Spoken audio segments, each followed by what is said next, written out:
Movie की शुरुआत में एक तिलस्मी पेड़ दिखाया जाता है जो क्षमता रखता है किसी भी मुर्दा में जान फूंकने की, जिसका नाम है चंद्र वृक्ष। इसकी तलाश में कई लोग निकले, जिनमें सबसे पहला नाम आता है डॉन होपे डी अगीरे का।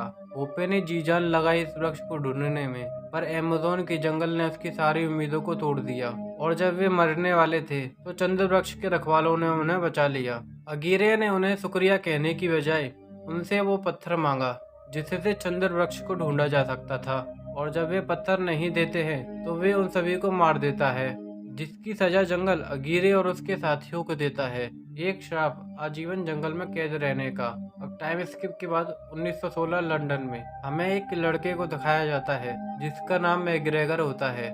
मैकग्रेगर और उसकी बहन लिली पेड़ से होने वाले फायदों को बता रहे होते हैं, जिसमें वे बताते हैं कि पेड़ से कई बीमारियों को ठीक किया जा सकता है, पर उस पेड़ को ढूंढने के लिए उन्हें उस एरोहेड की जरूरत होती है जो रॉयल सोसाइटी ऑफ एक्सप्लोरर के उसी संग्रहालय में होता है। ये वही पत्थर होता है जिसे अगीरे ने चुराने की नाकाम कोशिश की थी, पर संग्रहालय के लोग पत्थर देने से इनकार कर देते हैं क्योंकि उनके अनुसार चंद्र वृक्ष जैसा कुछ नहीं होता है। और ये सब सुनकर लिली उस पत्थर को ढूंढने निकल जाती है और लिली को वो पत्थर मिल जाता है।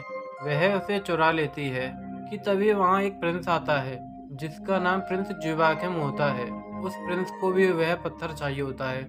प्रिंस लिली को रोकने की कोशिश करता है पर रोक नहीं पाता, और लिली और उसका भाई पत्थर लेकर निकल जाते हैं। अब सीन शिफ्ट होता है अमेज़न के जंगलों में, जहाँ हमें एक फ्रैंक नाम के आदमी को दिखाया जाता है। फ्रैंक अपनी बोट पर लोगों को घुमाते हुए झूठी झूठी बातें बता रहा होता है, और उसने पहले से ही सेटअप कर रखा होता है जिससे वह सभी को डरा सके और वापस ले जाने के बहाने डबल पैसे ले सके। अब वहाँ लिली को दिखाया जाता है जो नीलो नाम के व्यक्ति को ढूंढ रही होती है क्योंकि उसे एक गाइड चाहिए था ताकि आगे का सफर जारी रख सके।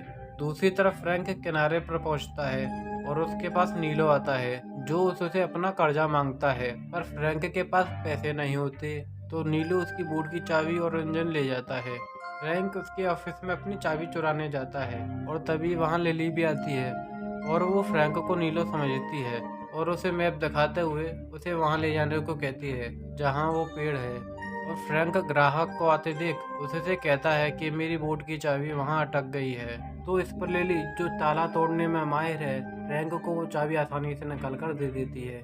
वे दोनों उसी बारे में बात कर रहे होते हैं कि तभी लिली का भाई असली नीलो को लेकर आ जाता है, जिस वजह से फ्रैंक की पुल खुल जाती है। फ्रैंक की नजर उस पत्थर पर पड़ती है, जिसके बाद वह अपना भाव अचानक कम करते हुए उसे ले जाने को कहता है, पर लिली मना कर देती है क्योंकि उसे अब फ्रैंक पर विश्वास नहीं होता है। और तभी वहाँ एक जैगुआर आ जाता है और वो मैक पर हमला करता है, पर फ्रैंक उसे बचा लेता है और मीट का लालच देकर जैगुआर को वहाँ से भगा देता है, जिस पर लिली को लगता है कि फ्रैंक ही सही आदमी है उसके सफर के लिए और वो ही उसे वहाँ तक लेकर जा सकता है। फ्रैंक बोट का इंजन लगा रहा होता है, तभी वहाँ वो जैगुआर आ जाता है और हमें पता चलता है कि वो फ्रैंक का पेट है और उसका नाम प्रोक्सिमा है।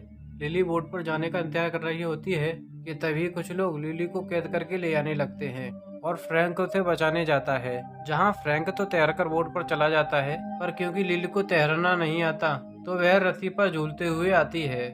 और अब हमें प्रिंस को दिखाया जाता है और उसके पास वही आदमी आता है जो लिली को कैद करके ले आने वाला था। ये प्रिंस का ही प्लान होता है, पर क्योंकि अब उसका प्लान फ्लॉप हो चुका था तो प्रिंस अपनी सबमरीन पानी से बाहर निकालता है और बोट पर मशीन गन से फायर करने लगता है। सामने एक तीखा मोड़ होता है।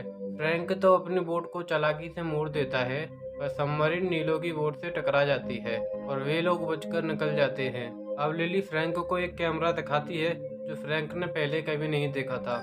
नदी दो भागों में बटी हुई होती है, तो लिली बोट को दाईं ओर ले जाने को कहती है जिससे 2 दिन बचेंगे, पर फ्रैंक कहता है कि वहाँ नदी का बहाव तेज है इसलिए हमें बाईं ओर से जाना चाहिए, पर लिली उसकी बात नहीं सुनती है और उन्हें उसी रास्ते से जाना पड़ता है। अब शाम हो जाती है और वे वहीं रुकते हैं जहां फ्रैंक उन्हें मछलियां पकड़कर देता है, और उनको खाने के बाद लिली और फ्रैंक बातें करने लगते हैं। और तभी मैक का पीछा करते हुए प्रोक्सिमा आ जाती है और उसे देखकर लिली समझ जाती है कि फ्रैंक की जैगुआर से की गई लड़ाई झूठी थी। दूसरी तरफ प्रिंस वहां जाता है जहां अकेले और उसके सभी साथी कैद हैं। प्रिंस उनके ऊपर नदी के पानी की कुछ बूंदें गिराता है, जिस वजह से वहां से एक सांप निकलकर प्रिंस के बगल वाले आदमी को मार देता है।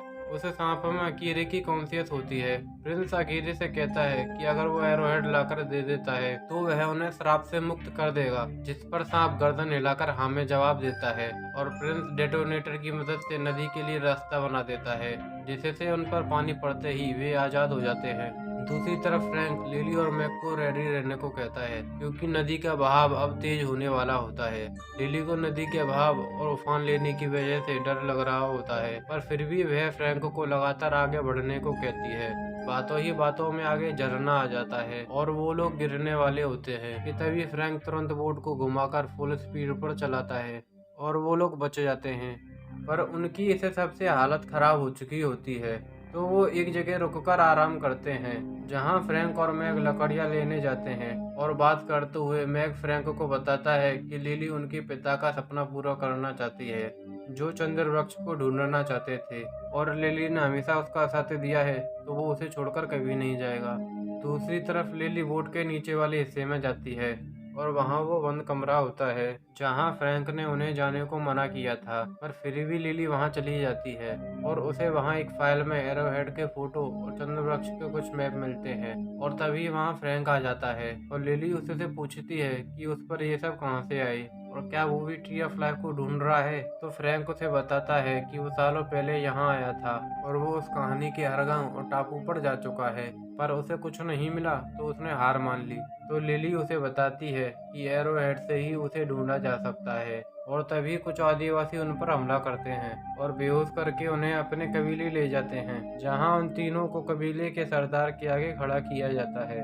और फ्रैंक उनकी भाषा में लिली और मैक को छोड़ने को कहता है और उसके बदले में वे उसे रख सकते हैं। और कबीले का सरदार कहता है कि उसे बस वो एरोहेड चाहिए जो उनके पास से चोरी हो गया था, जिसे लिली देने से इनकार कर देती है और अपने हाथ खोलकर उनसे लड़ने लगती है, जिस पर उनकी सरदार लिली पर हंसते हुए अपना मुखौटा उतार देती है।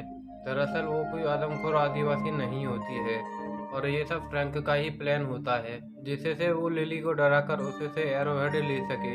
अब ये सब सुनकर लिली को फ्रैंक पर बहुत गुस्सा आता है और वो उसे एक जोर से पंच मार देती है। थोड़ी देर बाद से एरोहेड को देखती है और उसे पढ़कर बताती है कि चंद्रवृक्ष पूर्णिमा की रात को ही ब्लूम करता है, जब उस पर चांद की रोशनी पड़ती है, और पूर्णिमा की रात 2 दिन बाद ही होती है। और वह बताती है कि चंद्रवृक्ष हार्ट ऑफ सरपेंट में ही मिलेगा।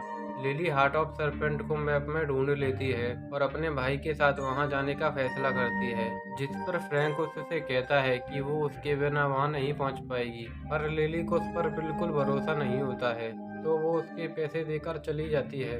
वहाँ मैग्रेगर आदिवासियों के साथ होता है और वे लोग उसे कलर लगा देते हैं, जो परमानेंट होता है, और उसे निकलने में अब 10-20 साल लगेंगे। सभी लोग सोए हुए होते हैं कि तभी अगीरे और उसके साथी वहाँ जाते हैं और उन पर हमला करते हैं। फ्रैंक लिली को वहाँ से लेकर जाने लगता है कि तभी उनके सामने अगीरे आ जाता है, जिसके पूरे शरीर पर सांप होते हैं, और दूसरे साथियों को दिखाया जाता है, जिसमें एक के शरीर पर मधुमक्खियों का छत्ता होता है तो दूसरे का पूरा शरीर ही पेड़ की जड़ होता है। अगीरे का ध्यान बढ़ते ही लिली भागने लगती है कि तभी अगीरे का एक साथी लिली को पकड़ लेता है, जिससे फ्रैंक उसे छुड़ाता है और वे दोनों मिलकर उनका सामना करते हैं। और तभी वह छत्ते वाला साथी लिली से एरोहेड छीनकर अगीरे को दे देता है और वो वहां से भागने लगता है कि तभी फ्रैंक उसे रोककर उसका मुकाबला करता है। वो उससे एरोहेड तो ले लेता है, पर उसे तलवार लग जाती है और वो नीचे गिरने लगता है और लिली को देखकर एरोहेड उसकी तरफ फेंक देता है। ये सब देखकर लिली बहुत दुखी होती है। अब कबीले की सरदार लिली को नदी से दूर जाने को कहती है ताकि अकीरे उसका पीछा न कर सके।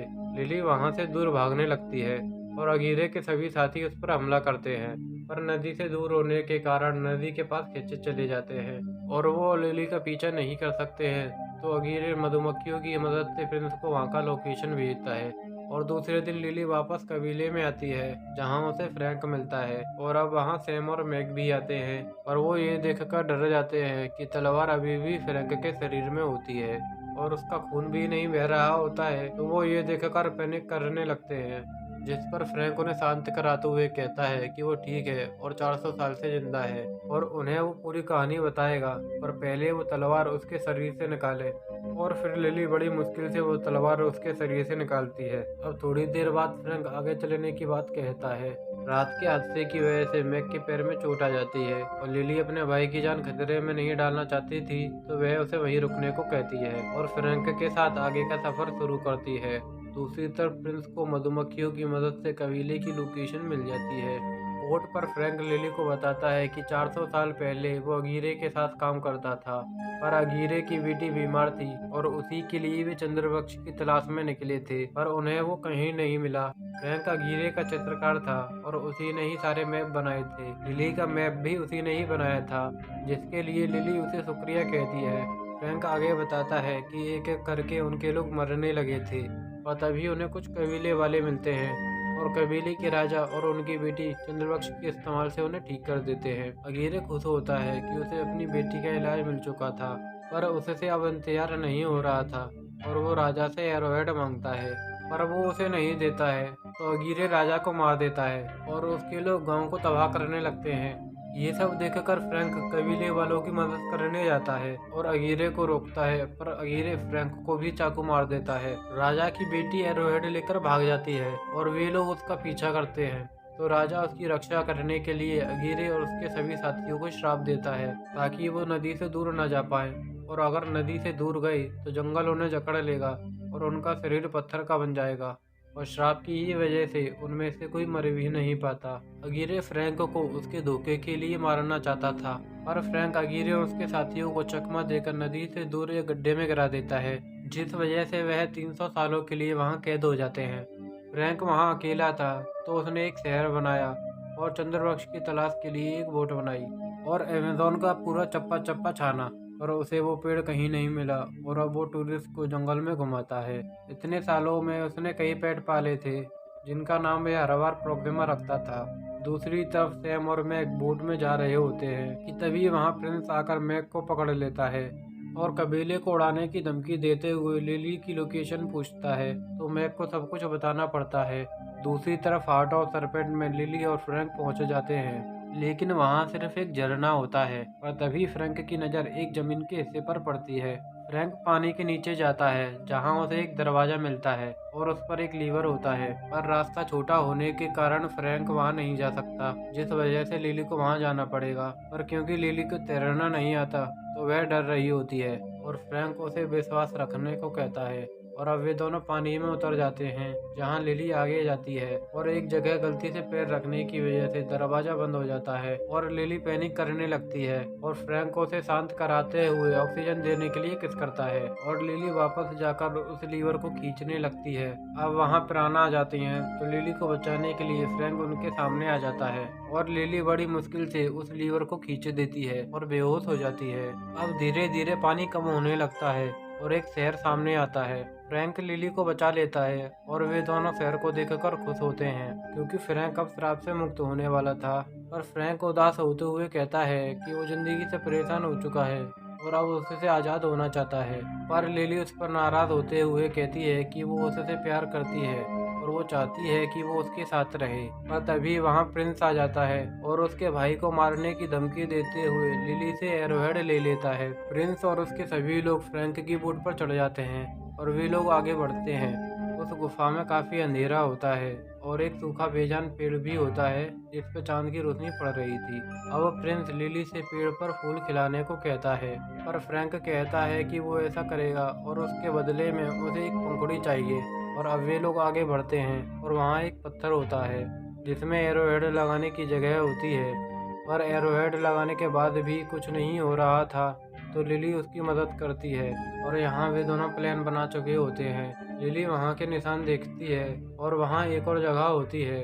एरोहेड को खोलने के बाद उसमें एक चमकता हुआ पत्थर निकलता है जिसे लिली उस जगह लगाती है और फ्रैंक एरोहेड को दूसरी जगह लगाता है, जिससे पूरे पेड़ में अचानक एक गुलाबी रोशनी दौड़ जाती है और पेड़ पर फूल आ जाते हैं। लिलिया फ्रैंक को गोली मारकर नीचे गिरा देती है। प्रिंस को रियलाइज होता है कि जल्द ही चांद की रोशनी चली जाएगी, तो वह जल्दी से पंखुड़ियों को इकट्ठा करने लगता है, और जैसा कि लिली और फ्रैंक का प्लान था, फ्रैंक बोट पर चढ़कर प्रिंस के सभी सोल्जर को मार गिराता है और मैक को बचा लेता है। ये सब देखकर लिली ऊपर चढ़ने लगती है और एक पंखुड़ी तोड़ लेती है। चांद की रोशनी ना होने के कारण पूरा पेड़ मुरझाने लगता है, जिससे लिली नीचे गिर जाती है और तभी वहाँ प्रिंस आ जाता है और उससे पंखुड़ी मांगता है। पर लिली फ्रैंक की बोट को अपने पास आते देख वह पंखुड़ी उसकी तरफ फेंक देती है।